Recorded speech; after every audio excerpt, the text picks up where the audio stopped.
Bismillahirrahmanirrahim.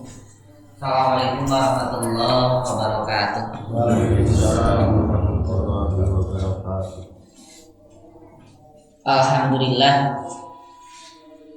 Alhamdulillahilladzi ja'ala ramadhana shahra shiyam.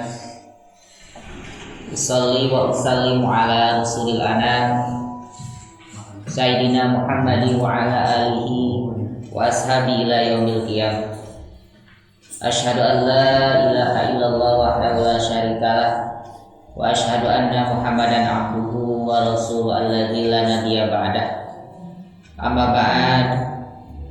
Wa qala ta'ala fi kitabil azizil karim, a'udzu billahi minasyaitonir rajim.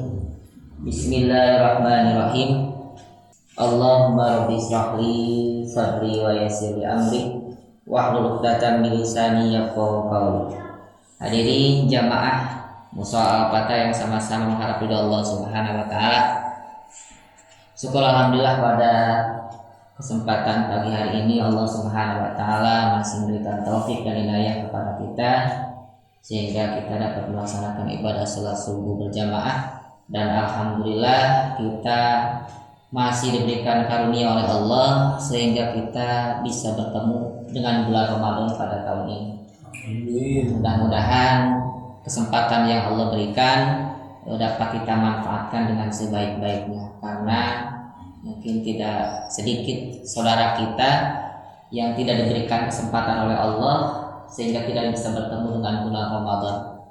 Tadi pun ada pengumuman, ada saudara kita yang sudah dipanggil oleh Allah Subhanahu wa taala, tapi insya Allah kalau kita meninggal setelah saum itu insya Allah udah jannah dalam hadis itu masuk surga.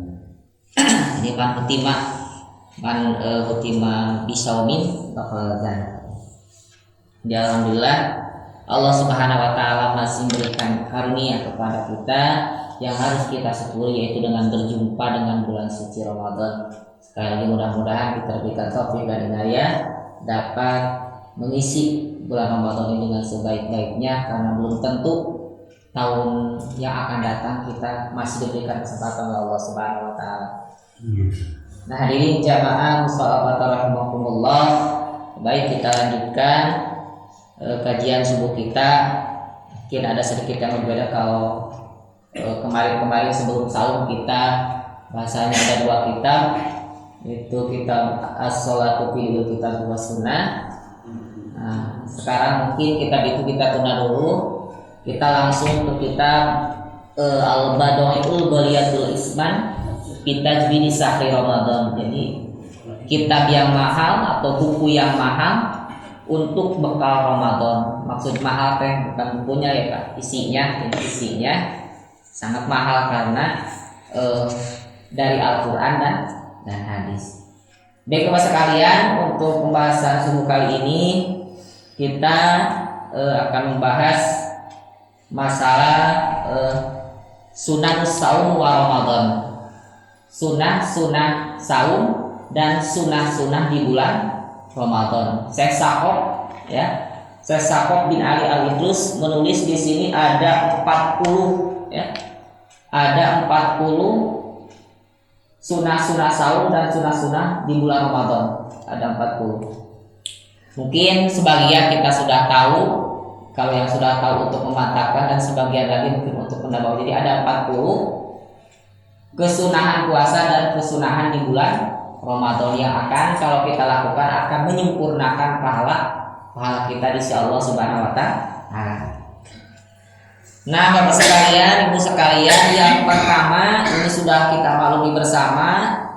Jadi sunnah saum di antaranya yusanul muslim as-sahur. Jadi disunahkan bagi seorang muslim yang hendak melaksanakan puasa Ramadan yaitu melaksanakan sahur. Kenapa demikian? Kata Nabi, tasyaharu fa inna fis sahuri barakatan. Ini hadis riwayat Bukhari Muslim. Sahurlah kalian, sesungguhnya di dalam sahur itu ada keberkahan dari Allah Subhanahu wa taala. Jadi jangan sampai meninggalkan sahur kena kuat terus pas akhir-akhir ya Bu. Pas akhir-akhir malah sahur teh ini tuh sahur teh. Jangan. itu karena kita akan kehilangan pahala, maka para ulama mengatakan yang bagi muslim alla yadi as-sahur walau bisyai'in yasir. Jangan sampai atau seorang muslim dianjurkan jangan meninggalkan sahur walaupun dengan sesuatu yang sedikit. Ini saking dianjurkannya kita melaksanakan sahur. Nah, kenapa demikian kata Rasul dalam hadis riwayat Imam Ahmad, as-sahuru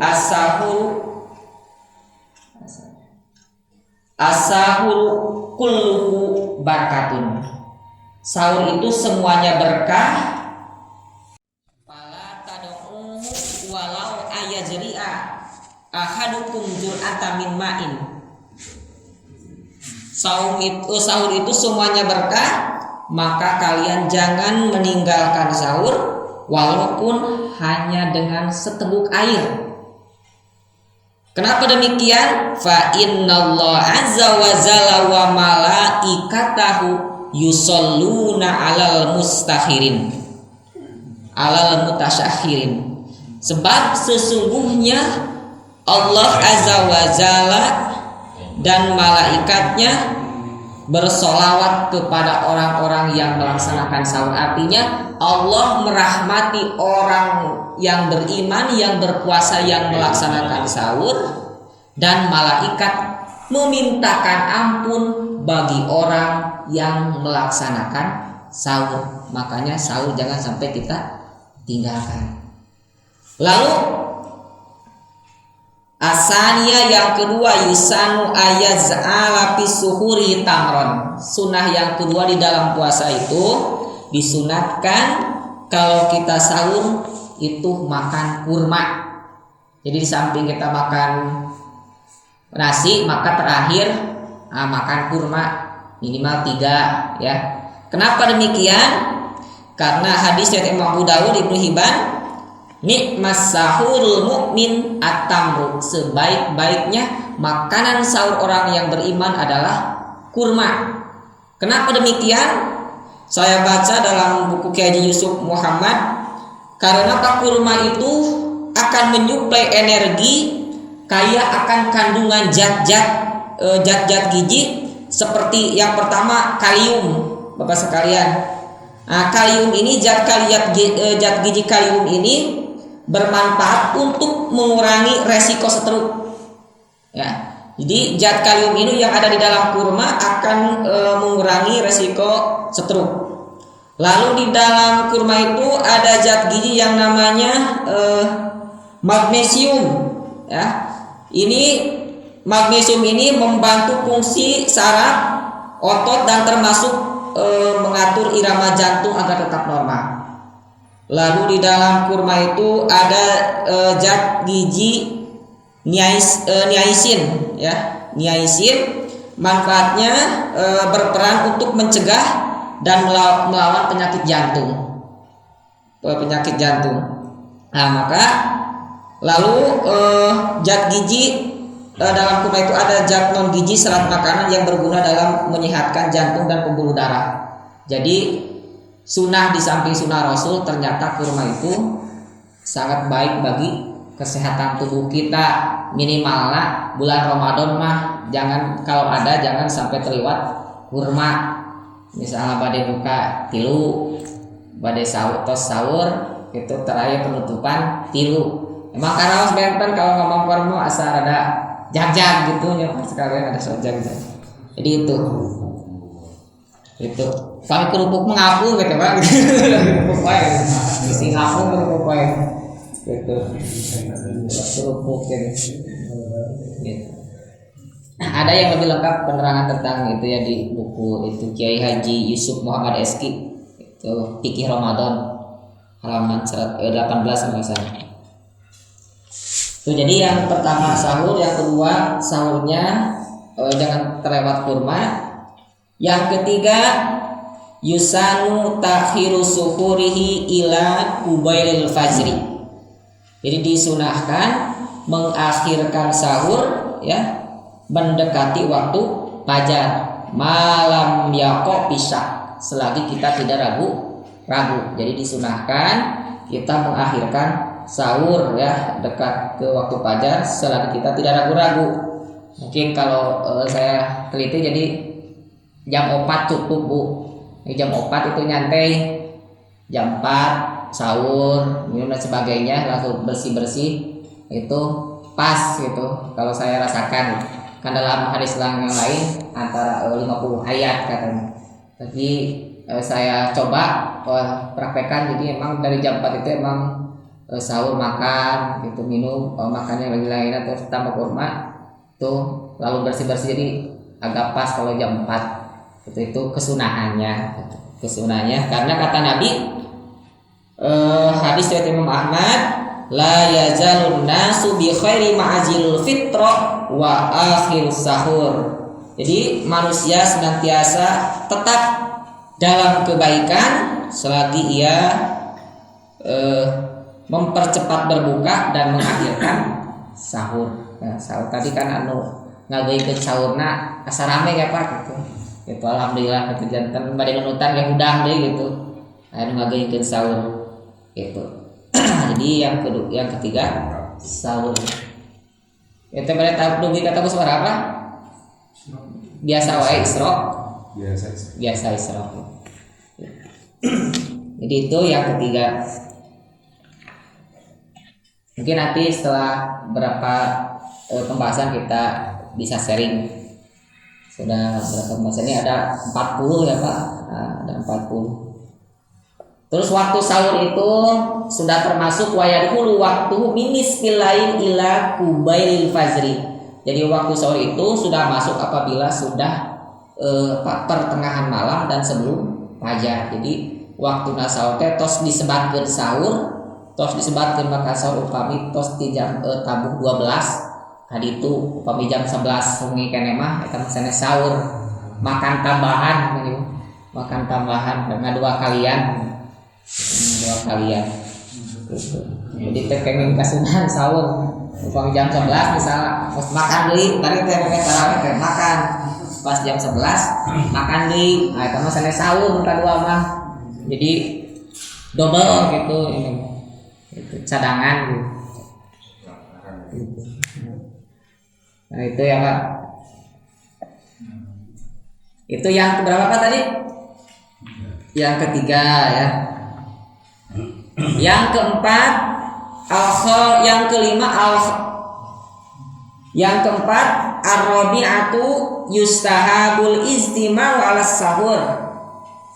Jadi disunahkan, intinya mah berjamaah bareng-bareng di dalam sahur sama keluarga bareng itu tekenging nyalira gitu saya nate. Jadi disunahkan di dalam sahur itu al-istima', jadi berkumpul dengan keluarga bareng makan sahur. Nah, apa alasannya? Wa yadullahu hadisu Zaid bin Arqam. Ini berdasarkan hadis Zaid bin Arqam. Hadis sahih kata beliau, tasaharna ma'a Rasulillah summa kumna ila shalah. Kami sahur bareng-bareng bersama Rasulullah, lalu kami setelah sahur melaksanakan sholat. Kan ini katanya menunjukkan apa disunahkannya sahur itu bareng sama keluarga ya, bareng sama keluarga. Atau dalam hadis lain dikatakan khairut ta'am ma takassarat alahil ayadi. Sebaik-baiknya makanan adalah makanan yang banyak tangan, artinya banyak orang gitu berjamaah gitu, banyak tangan. Itu. Nah, itu yang keempat. Jadi sunnah berjamaah dalam sahur. Lalu yang selanjutnya, yang kelima, kesunahan dalam puasa itu yang bagi lisoim ala yugfilal hilal. Jadi dianjurkan bagi yang berpuasa itu jangan sampai lupa halal tela, kita membersihkan gigi. Bahasa Sunda mana Pak? Namanya teh nyenghil gitu. Nyenghil hilal teh. Kita mah gosok gigi gitu, gosok gigi. Jadi teh yang lupa kayak upami teh saum misalnya teu gosok gigi pas sholat subuh teh asa aya daun sampo nyelak keur salat teh katon gue batal gitu jantan kada tasawur kita mah gosok gigi bersihkan gigi. Ini berdasarkan hadis Imam Tabrani, takhallalu fa innahu nadhafah. Jadi bersihkanlah gigi kalian, sesungguhnya itu dari kebersihan.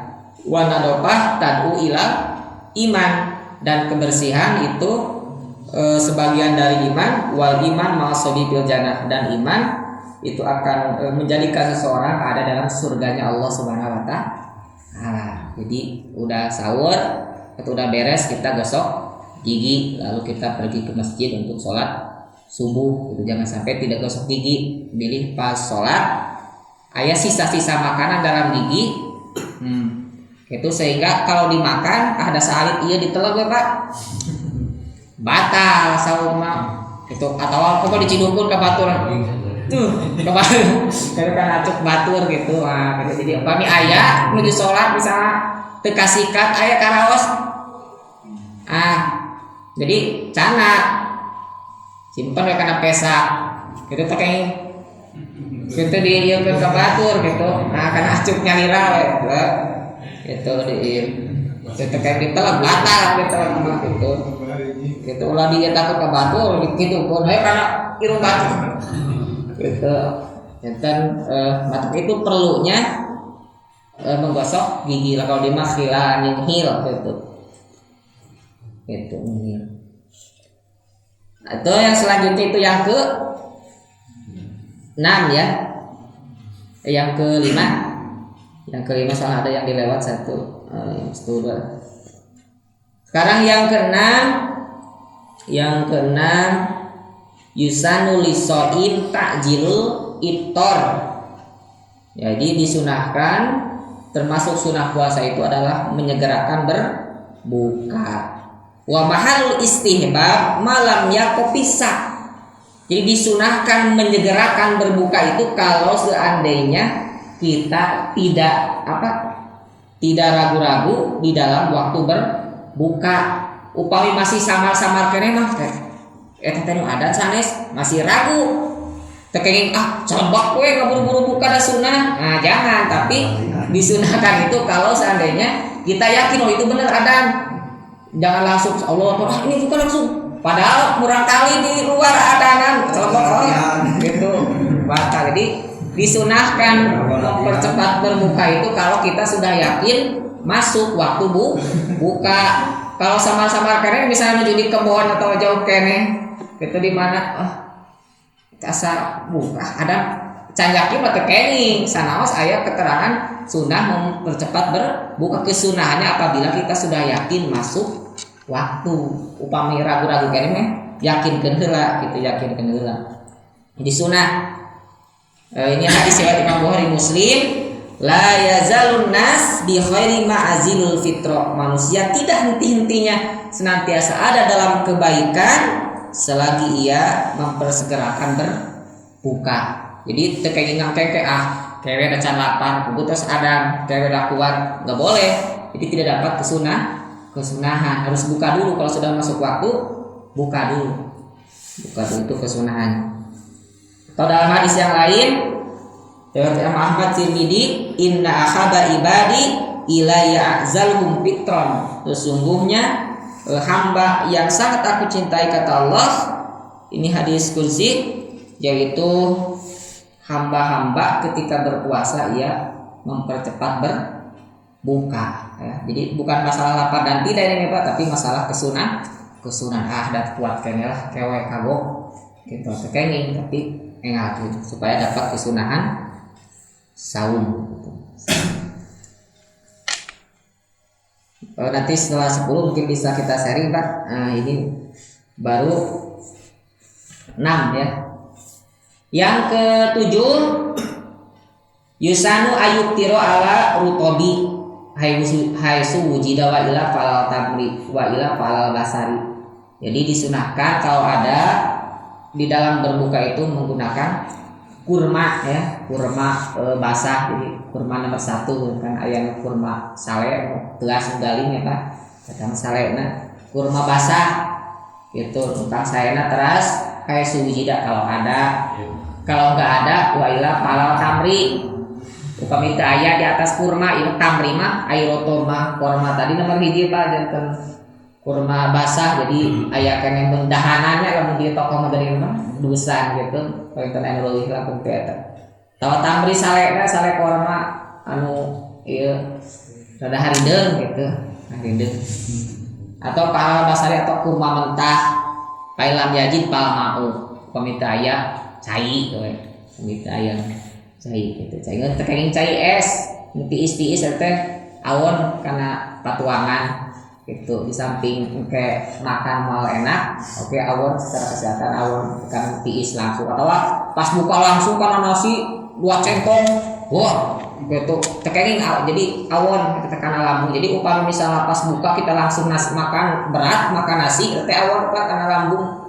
Gitu awon enten mata sunah kurma teh tanapi air supaya lalu sholat setelah itu supaya bagus itu karena upami langsung karena pas buka Allahu Akbar langsung buat gitu entong misalnya entong agung shoot gitu sapiring metu langsung nah itu teh ngerusak karena ini karena kesehatan yang terkait langsung makan nasi berat atau napi dingin eta kira saya tapi tadi makanan karena orang makanan populer itu bala-bala itu di mana-mana sok aya nya di unggal masjid bala-bala paling laku gitu. Bala-bala mun teh aya bala-bala terasa hampa ya Bu.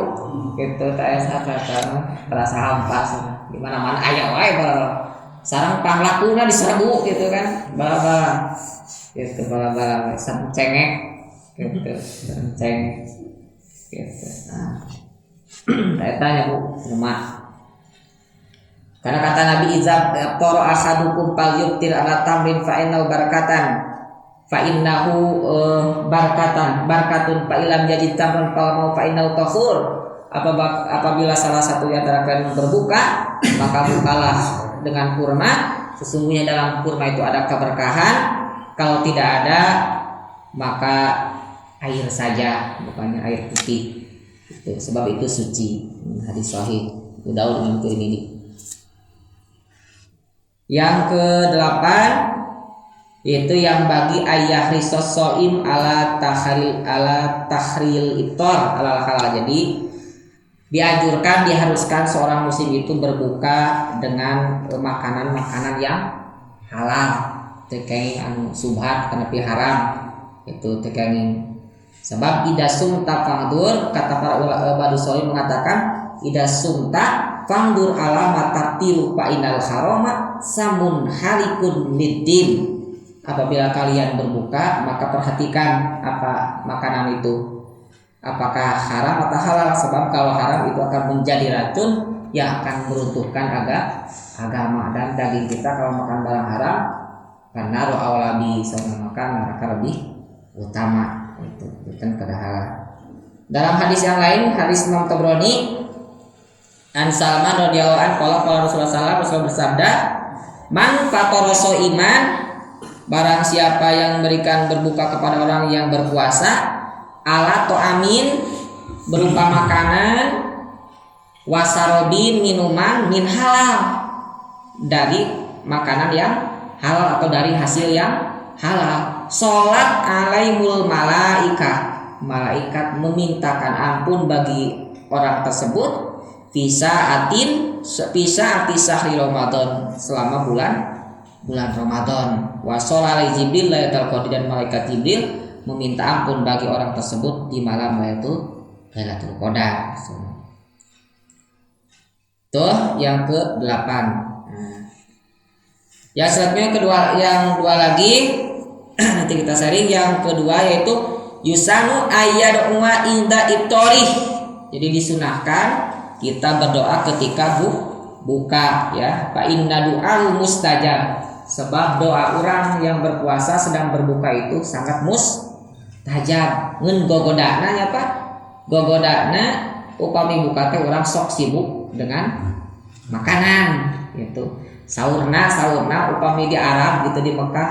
Jadi setengah genep gitu saat bacaan maghrib terus ngadaroa gitu urang mah Kaitan sebagian orang sok sibuk gitu, berarti ada orang sibuk kumpul ke makanan kudu jaluk punya Pak.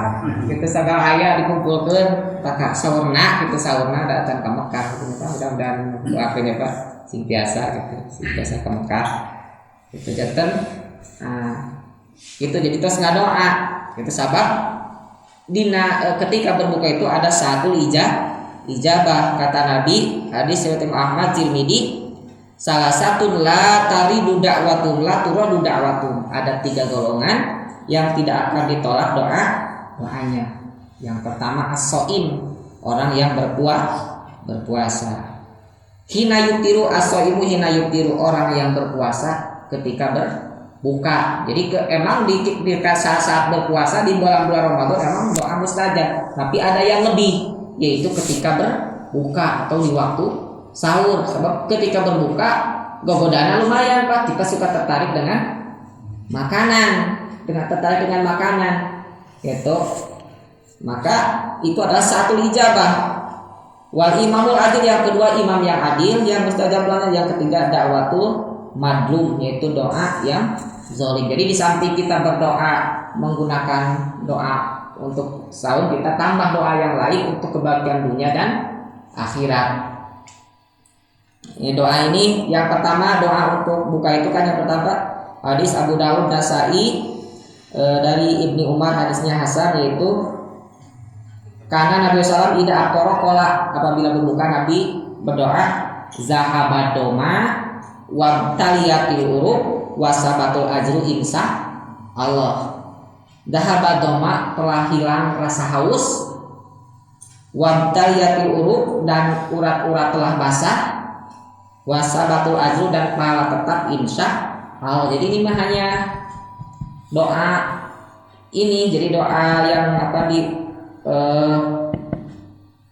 mungkin pemberitahuan kita sudah berbuka. Kalau doa-doa yang lain, baik untuk kebaikan dunia dan akhirat kita, seharusnya kita setelah berbuka kita berdoa lagi atau sebelum datang waktu buka.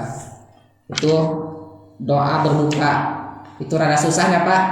Emang ini yang populer, tapi ya kita yang populer doa buka teh hadis yang Abu Dawud an Mu'ad bin Zuhroh, karena tidak toro apabila Nabi berbuka Allahumma lakasum tu wa ala rizqika aktortu, sebenarnya Allahumma lakasum tu wa ala rizqika aktortu. Allahumma, ya Allah, untukmu kami berpuasa dan di atas rizkimu kami berbuka. Sakitu Pak, bisi muka internet Allahumma lakasum tu madoib hadisna tahu bener mah sok aya teh lamun dina internet siapa anu nerangkeun eta kata mah Allahumma lakasum tu mah doib hadisna geus dipake taruh dipake mah ieu hadis hasan dahabadoma akhirna kulantaran hese kitu dahabadoma mah cek ieu eta hadis doib.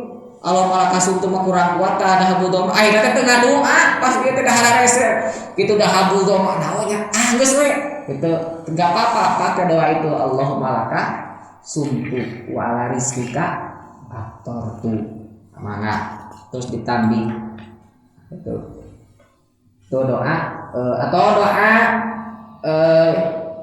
dari Abdullah, ini doa Ibnu Umar ya, ini hadis yang Ibnu Majah. Ibnu Umar sama sahabat Nabi apabila berbuka yaqul Allahumma inni as'aluka bi rahmatikal lati wasi'at kullu shay'in antagfirli di ayat gitu doa.